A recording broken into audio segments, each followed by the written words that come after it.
De quoi je me mail, François Sorel, 01net TV.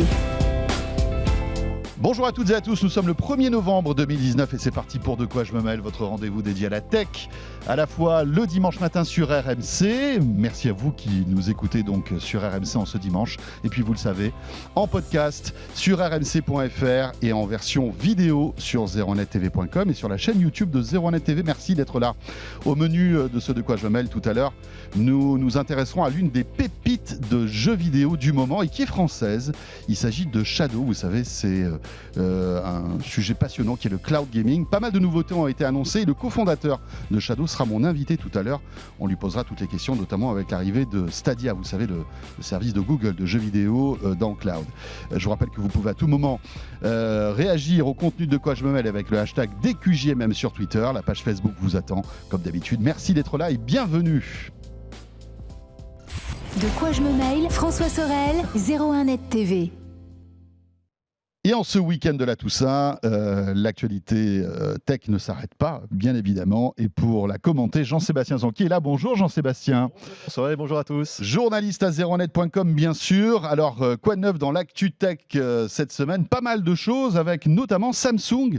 Jean-Sébastien qui a décidé comme ça, sans prévenir personne, d'annoncer en fait, ou en tout cas de présenter un nouveau téléphone pliable. Oui, plus exactement, c'est le nouveau design du prochain téléphone pliable. Ça a été annoncé donc à la conférence des développeurs de Samsung qui a eu lieu là ce 28 octobre.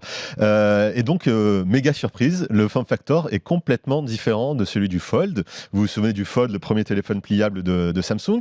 Il se pliait horizontalement, et celui-ci va se plier verticalement. Un peu comme les StarTAC de l'époque. Exactement, c'est exactement ça. C'est une fois plié, il aura la forme d'un carré, tout simplement. Et comme les téléphones à clapet qu'on avait l'habitude d'utiliser dans les années début 2000, voire fin 90 pour certains. Alors qu'on frimait avec ces téléphones à clapet, Jean-Sébastien. Même dans les films et les séries, vous savez, quand ils ouvrent le téléphone. Oui, comme ça, c'était top. Moi, je le mettais dans la poche de la petite chemise, là, c'était nickel. Oui, le StarTAC, c'était un très beau téléphone. Et du coup, on va retrouver un peu cette gestuelle-là, tout simplement, avec en plus...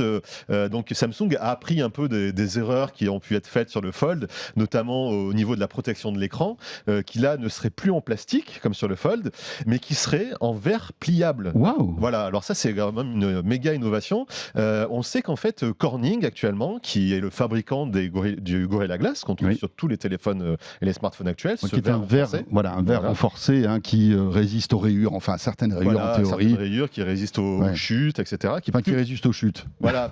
Jusqu'au jour où on le fait tomber et il explose. Chaque fois qu'on dit ça, on rigole un peu, mais si on avait vraiment du verre classique, il serait cassé tout le temps, vraiment très facilement.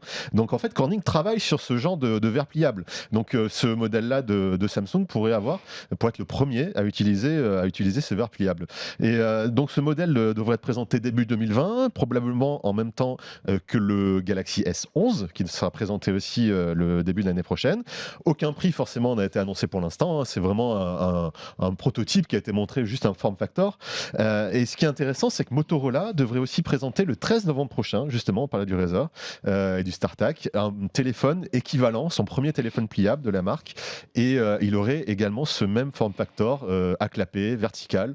Donc on a hâte de voir ça parce que je me dis que c'est quand même la forme idéale pour ce genre de téléphone. Oui, parce que le fait de le plier comme ça dans le sens vertical lui permet d'avoir un encombrement minimum finalement. Voilà. Pour ceux qui n'aiment pas les grands téléphones, justement, les smartphones avec les écrans 6,5 pouces, etc., ça permet d'avoir un téléphone aussi grand que ça, mais avec la moitié de la taille. Donc c'est vraiment parfait dans une poche. Voilà. Est-ce que ça sera peut-être le futur du téléphone pliable, le fait qu'il s'ouvre comme ça de manière verticale, on verra ça. Ça sera sans doute au Mobile World Congress que Samsung montrera ça, en tout cas peut-être un peu avant. Vous savez, c'est le grand rendez-vous de la téléphonie mobile qui a lieu fin février, si mes souvenirs sont bons. Je crois bien. Voilà pour Samsung. On enchaîne avec Apple. Apple qui, là encore, de manière assez surprenante, alors on savait que c'était un petit peu dans le pipe et que ce produit allait arriver, et bien là, ça y est, il a été annoncé, les nouveaux AirPods Pro sont disponibles. C'est ça, comme tu le dis, il y avait des rumeurs qui couraient depuis des mois et des mois. Ils ont donc été officialisés là ce 28 octobre et ils sont dans le commerce depuis le 30. Donc c'est vraiment sorti très très vite cette semaine. En fait, cette génération d'AirPods, elle est intra-auriculaire et en plus, il y a un système de réduction de bruit. Donc c'est une grande avancée par rapport aux AirPods actuels. Il existe aussi un mode transparence qui permet d'écouter l'extérieur, tout simplement, puisque quand on a des intras, ça isole du monde extérieur, avec la réduction de bruit également. Là, il suffit de presser sur une des branches d'un des AirPods et les micros à l'extérieur des AirPods écoutent notre environnement et le réinjectent directement dans les écouteurs. Donc on a vraiment, ça c'est très réussi aussi. On a essayé là un petit peu cette semaine ces AirPods Pro et franchement, le produit, on l'a trouvé très réussi. On était assez bluffés, aussi bien sur la réduction de bruit, qui marche très bien pour des écouteurs, mais aussi sur la qualité audio, puisque contrairement aux AirPods qui existent actuellement, vraiment la qualité audio ne bouge pas, puisque les AirPods Pro restent bien implantés dans les oreilles et ne bougent pas comme font les AirPods actuellement, qui pendouillent un petit peu aux oreilles. Et dès qu'on les bouge, c'est un peu compliqué, quoi.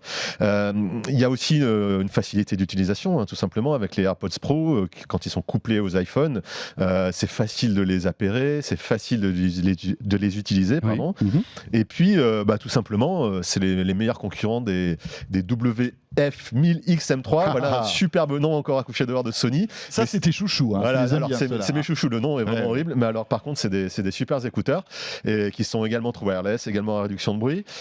Donc voilà, pour ceux qui ont des iPhones, c'est un très bon choix, c'est AirPods Pro. Par contre, ils se payent quand même au prix fort. C'est 280 €. Ouais. Donc plus cher encore que les Sony. Plus cher que les Sony qui sont à 250 et qui peuvent être trouvés un peu moins chers. Mais voilà, Apple s'est vraiment fait plaisir sur le prix de ces AirPods Pro. Et voilà, je vous conseille de les essayer pour voir si ça vous convient avant de les acheter, parce que l'investissement est quand même très, très lourd, mais c'est un très très bon produit.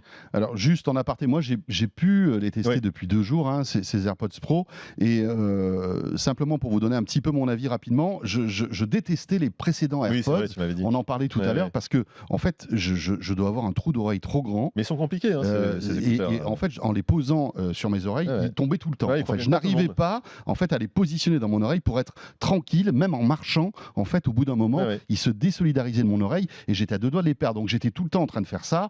C'est très désagréable. J'ai laissé tomber. En plus, le son était, étant donné que le son est pas bon. Voilà, le son n'était pas éloigné de tympan, donc le son est pas bon. C'était pas bon. J'avais pas de basse. Et donc là, avec cette nouvelle version, avec ces petits embons en caoutchouc qui font que, en fait, ça tient bien dans l'oreille et ça isole en fait en quelque sorte l'oreille. Donc on a des basses. Voilà, ce que je n'avais pas avec les AirPods. Ça, c'est sûr. Et le système de réduction de bruit est efficace, hein, c'est très bien. C'est peut-être pas le plus efficace, mais finalement, étant donné qu'on a déjà l'isolation des intras qui physique, en fait, avec il faut comme des bouchons d'oreille. La double isolation, en fait, la double annulation de bruit, là, est impressionnante. Et le son est vraiment bon. J'étais impressionné par la qualité du son de ce type de produit. Je regrette une chose, c'est que Apple n'ait pas encore mis d'équaliseur, en fait, manuel dans l'iPhone. Vous avez toujours ces pré-réglages qui existent depuis l'iPod, en fait. À mon avis, ont pris un coup de vieux. Il faudrait quand même maintenant installer un vrai équaliseur. Alors, quand on passe par Spotify ou Deezer, on arrive à pouvoir, on a un équaliseur, voilà. Mais c'est un produit très intéressant qui est quand même assez cher, il faut l'avouer. Et puis alors, la qualité du son, parce que je ne sais pas si tu en as parlé, mais pour ce qui est de quand on passe un appel main libre, etc. Oui, c'est très très bon. Franchement, c'est hallucinant. Et si vous utilisez Siri, il comprend tout ce que vous dites, même dans la rue, même dans un environnement bruyant. Moi, j'étais dans le tramway là, et en fait, je dictais des messages et ça marchait nickel, quoi. Donc voilà, joli produit, très beau produit. Zéro loupé de la part d'Apple. À suivre, Ikea. Tiens, Ikea qui, vous le savez peut-être, c'est paru cet été en plein mois d'août, va vraiment se positionner sur la maison connectée. Tout à fait. Il dédie carrément une unité commerciale en fait à la maison connectée. Voilà. Tout à fait. Ils accélèrent sur ce sujet et la preuve, on va la voir là maintenant. Oui, en fait. puisque en tout cas, ça commence. Ça commence. Effectivement, Ikea va certainement sortir des sortes de boutons de raccourcis. Alors, on se souvient des boutons Dash d'Amazon qui permettaient de commander simplement en un clic un produit précis. Et ben là, ça va être Amazon qui a arrêté d'ailleurs. Qui a arrêté de faire ça. On ne sait pas pourquoi. Oui, je pense que bon, il n'y avait pas forcément un succès phénoménal sur ce genre de proposition. Mais Ikea va faire un petit peu la même chose, sauf que cette fois-ci, ça sera un interrupteur dédié à la domotique. Donc en fait, il va déclencher une série d'actions. Par exemple, vous avez un bouton séance ciné chez vous. Ça va éteindre, on peut le programmer pour éteindre la lumière de la cuisine, tamiser celle du salon et puis augmenter le son dans les enceintes, parce que vous savez qu'IKEA fait des enceintes avec Sonos, des enceintes connectées, donc ils peuvent être tout à fait intégrés dans une installation Sonos. Et tout ça, bien évidemment, s'intégrerait dans l'univers connecté d'IKEA, l'univers Tradfree. Alors voilà, c'est le nom de cet univers. Ah, c'est Ikea. On connaît l'amour de Sony pour les noms bizarres, mais bon, Ikea, ils sont pas mal aussi. Encore plus fort. C'est clair. Et donc, ça serait vraiment intégré dans cet univers-là. Et on n'a pas encore de date disponible ou de prix, mais on sait que quand même Ikea est très compétitif là-dessus. Par exemple, la passerelle de connexion Tradfree sur laquelle on va connecter toutes les ampoules de la maison, par exemple, elle coûte seulement 33 €. Donc elle est hyper abordable. Donc on imagine que ce genre de bouton sera également très abordable et hyper pratique, puisque là, il y a juste à appuyer sur un bouton pour déclencher les actions et configurer toute sa maison comme on l'a désiré.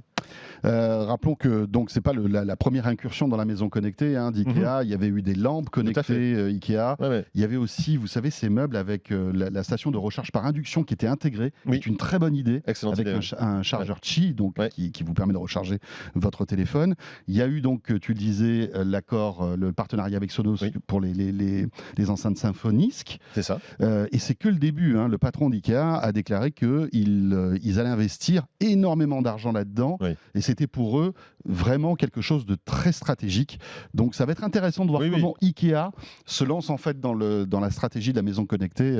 Ça va certainement populariser cette discipline, parce que voilà, Ikea est présent dans toutes les maisons. Bien sûr, c'est démocratise plein de choses, Ikea. Voilà, parce que c'est vrai que c'est du meuble à des prix toujours très intéressants. On enchaîne avec Free qui a annoncé un petit plus sur son offre Freebox Delta. Ouais, tout à fait. En fait, c'était un petit peu la surprise cette semaine. C'était quelque chose qu'on n'attendait pas spécialement. Ils ont annoncé ajouter sans surcoût à l'abonnement Freebox Delta l'abonnement Amazon Prime, tout simplement. Alors, c'est quand même très sympa, puisqu'Amazon Prime, on peut accéder à l'offre Prime Video, évidemment, à 2 millions de chansons, à un stockage illimité de photos, mais il y a aussi tous les avantages attenant à la livraison gratuite d'Amazon Prime, donc la livraison qui se fait gratuitement ou en quelques heures dans certaines grandes villes. L'offre Freebox Delta, elle s'étoffe donc un petit peu plus. Alors, elle coûte quand même 50 €, mais on avait déjà Netflix dans cette offre-là. Là, maintenant, on va avoir tout le catalogue Amazon Prime Video. Et puis, à noter également que la SFR Box 8 proposera aussi bientôt Amazon Prime intégré, mais on n'a pas encore de date de dispo exacte qui a été communiquée. Est-ce que ce sera la même offre ou il n'y aura que Amazon Prime Video? On ne sait pas. A priori, ça sera la même offre. Bon, on va voir quand ça sera lancé, parce qu'on ne sait pas exactement. Oui, c'est-à-dire que SFR l'avait annoncé avant Free, tout à fait. mais Free a dégainé le premier en fait. Free a fait la surprise, pas d'effet d'annonce. Enfin, justement, si effet d'annonce, mais c'est dispo tout de suite. Donc voilà, petit plus, si vous êtes abonné à Freebox Delta, vous allez pouvoir profiter du catalogue Amazon Prime Video et puis vous faire livrer par Amazon gratuitement. Alors c'est que sur la Freebox Delta, c'est pas sur la Freebox Revolution. Non, c'est que la Freebox Delta, l'abonnement Freebox Delta qui est à 50 € par mois quand même. Donc c'est pas donné. Voilà, 50 € plus les 10 € si vous voulez le player. Tout à fait. Le player de Vialet en fait. Tout à fait. Donc c'est pas anodin quand même. Donc pas sur la Freebox Revolution, parce que on sait que Xavier Niel avait évoqué que Netflix devait arriver aussi dans la Freebox Revolution et il serait intégré au prix actuel. Donc on aurait peut-être pu imaginer que Amazon Prime Video aussi, mais visiblement c'est pas le cas. Ça bouge pas. Et puis d'ailleurs Netflix n'est même pas encore arrivé sur la Freebox Revolution. Non, pas encore, tout à fait. Donc à suivre tout ça aussi. On enchaîne avec la PlayStation 4 qui, on le savait, battait tous les records, mais là il y a un symbole quand même qui est assez fort. Oui, Sony a annoncé avoir vendu 102,8 millions d'exemplaires depuis 2013 de sa PlayStation 4. Donc elle prend tout simplement la seconde place du classement des consoles les plus vendues au monde. Et de l'histoire, tout simplement. Derrière, la PS2, voilà, qui a vendu 155 millions d'exemplaires. Ah ouais. Mais bon, ça va être difficile de battre ce record, je pense. Ça va être difficile, mais en plus la PS2 a été vendue pendant 13 ans, de 2000 à 2013. Donc elle a une vie, un cycle de vie qui est quand même immense. Et alors je te demande, devine quelle est la troisième plus vendue? La PlayStation 3. Non, la première une. PlayStation. La une, et oui, bien sûr. Voilà, qui a été vendue à 102,5 millions d'exemplaires. Donc en fait, Sony, ils ont tout simplement les 3 places du podium des consoles les plus vendues de tous les temps. Ils explosent Nintendo, ils explosent Microsoft. Ouais, complètement. Nintendo, il est 4e avec la Wii, qui était une console très populaire et qui a vendu 101,6 millions d'exemplaires. Ils étaient pas loin. Pas grand-chose, elle s'est fait dépasser par la PS4. Et voilà, et on vous rappelle que la PS5 va sortir à Noël prochain. Ça a été officialisé par Sony et ça fera certainement baisser le prix de la PS4, qui a un catalogue phénoménal. Voilà, donc sa durée de vie va encore continuer. Peut-être qu'on peut même imaginer une nouvelle version, la PS4 peut-être plus petite. Tout à fait, comme ils ont su faire avant. Comme ils font chaque année. Voilà, mais c'est vrai que c'est une console mythique, la PlayStation 4. Hein. Ah oui, clairement. C'est quand même incroyable. On enchaîne et on termine avec Netflix. Netflix qui a tenté un truc et puis ils se sont dit non, on va pas y aller finalement. C'est rigolo. Ils sont pas encore sûrs quand même. Hein. Ils ont simplement confirmé pour l'instant le test d'une fonctionnalité qui permet de ralentir ou d'accélérer la vitesse de lecture des vidéos. Alors c'est une fonction, on le sait, très prisée des éditeurs de podcasts. Hein. En général, ils adorent écouter 1,5 fois ou 2 fois à la vitesse pour en écouter plus. C'est quelque chose qui se fait beaucoup dans le podcast. Et pour l'instant, Netflix teste ça sur les applications smartphones et tablettes, mais il s'est pas encore s'ils vont le déployer vraiment à tous ses abonnés. Mais par contre, ce qui est sûr, c'est que ça plaît pas du tout à certains acteurs et réalisateurs d'Hollywood qui voient pas ça d'un bon œil. Par exemple, ils ont peur que ce mode de consommation dénature les œuvres, on peut le comprendre. C'est notamment le cas de Brad Bird, qui est un petit réalisateur qui a juste fait Les Indestructibles, Ratatouille, Mission Impossible 4. Voilà, c'est des fours. Il a fait des fours. Et pour lui, donc, c'est, je cite, un autre mauvais coup porté à l'expérience cinématographique déjà exsangue. Pourquoi encourager et financer les visions des créateurs de films d'un côté et ensuite s'échiner à détruire la présentation de ces films de l'autre? Donc on voit que c'est quand même assez sévère. Et pire encore, c'est l'acteur Aaron Paul, qui est un des acteurs principaux de Breaking Bad, qui joue dans son rôle dans la suite El Camino, qui est produite par Netflix. Et lui aussi dit, il est impossible que Netflix avance sur ce projet. Cela signifierait qu'il prendrait totalement contrôle de l'art des autres et le détruirait. Donc on voit que quand même Netflix ne fait pas du tout l'unanimité avec ce projet et qui restera donc peut-être sans suite. Mais pour l'instant, c'est toujours testé auprès des certains abonnés à Netflix. On verra ce que ça donne dans le futur. Après, on peut comprendre quand même. Enfin, j'imagine que toi, tu as ton avis là-dessus. Tu adores le cinéma et tu trouves ça scandaleux. C'est dommage. Voilà. Moi aussi, je suis tout à fait d'accord, et on peut comprendre les réalisateurs, les comédiens de cette levée de bouclier, on va dire. Hein, c'est vrai que autant un podcast, on peut l'écouter en vitesse rapide. N'écoutez pas De quoi je mêle en vitesse trop rapide, s'il vous plaît, parce qu'après on parle trop vite. Alors on ressemble à des petites souris, c'est pas très agréable. Mais un film quand même, franchement. Oui, c'est dommage parce qu'un film, ça installe une ambiance. Parfois, c'est des scènes qui sont là pour préparer du suspense, des choses comme ça. Et bon, le regardant en accéléré, ça annihile un peu tout l'effet du réalisateur. On va voir comment Netflix réagit là dans les semaines. Ça sera intéressant parce que si les gens avec qui ils travaillent pour produire le contenu sont contre, ça va être compliqué les relations entre les artistes et la plateforme. Tiens, puisqu'on parle de service de SVOD, c'est aujourd'hui qu'est lancé, enfin c'est ce jour-ci qu'est lancé la Apple TV+, donc le service de SVOD d'Apple. Et on va voir ce que ça va rapporter à Apple parce qu'ils sont en plein boom sur les services, on l'a vu avec les derniers résultats financiers, donc ça va certainement rapporter encore quelques millions d'abonnés à Apple. Oui, si vous avez un iPhone, je pense que vous pouvez tester d'ores et déjà. Oui, il y a une semaine d'essai gratuit, je crois. Exactement. Et puis si vous avez acheté un nouveau téléphone, là, c'est encore mieux, parce que vous avez un an d'abonnement gratuit. Merci beaucoup Jean-Sébastien. On sait ce qu'on va faire ce week-end. Oui, exactement. Ce de quoi je me mêle n'est pas terminé, bien sûr les amis, on revient dans un instant. Et pour cette deuxième partie, on va s'intéresser au cloud gaming avec une pépite française, c'est Shadow. Le cloud gaming donc avec le cofondateur de Shadow qui sera mon invité, Emmanuel Freund. C'est dans un instant, à tout de suite. De quoi je me mêle, François Sorel, 01net TV.